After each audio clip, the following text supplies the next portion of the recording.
La porte d'Aix, un lieu symbolique. C'est d'abord l'une des entrées de la ville de Marseille.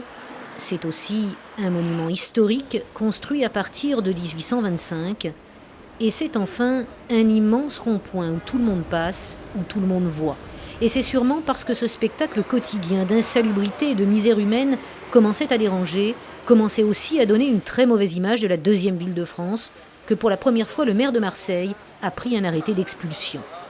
D'abord, j'ai pris cet arrêté municipal à la demande de la population de ce quartier, des commerçants, des élus qui ne peuvent plus supporter une situation qui est devenue une situation anarchique de la manière la plus totale.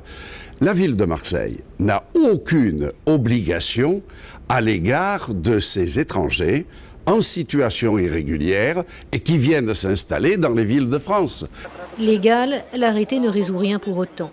Le problème va forcément se déplacer ailleurs, le maire de Marseille le sait bien, mais depuis quelques semaines avec l'autre affaire, celle du parking racketté, non pas par les Roms, mais par une bande de jeunes. L'image de Marseille en a pris un coup.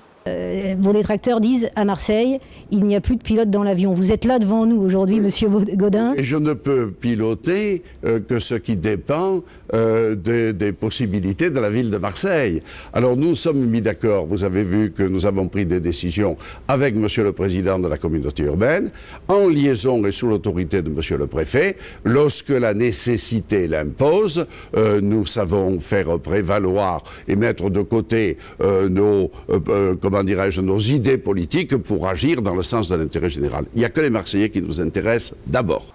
Aujourd'hui, à la porte d'Aix, le parking est fermé, bien gardé et attend le retour de son gestionnaire Vinci. Aujourd'hui, les Roms de la porte d'Aix s'apprêtent à débuter une nouvelle errance dans Marseille, car jusqu'à présent, aucun maire de secteur ne s'est manifesté pour leur trouver une solution.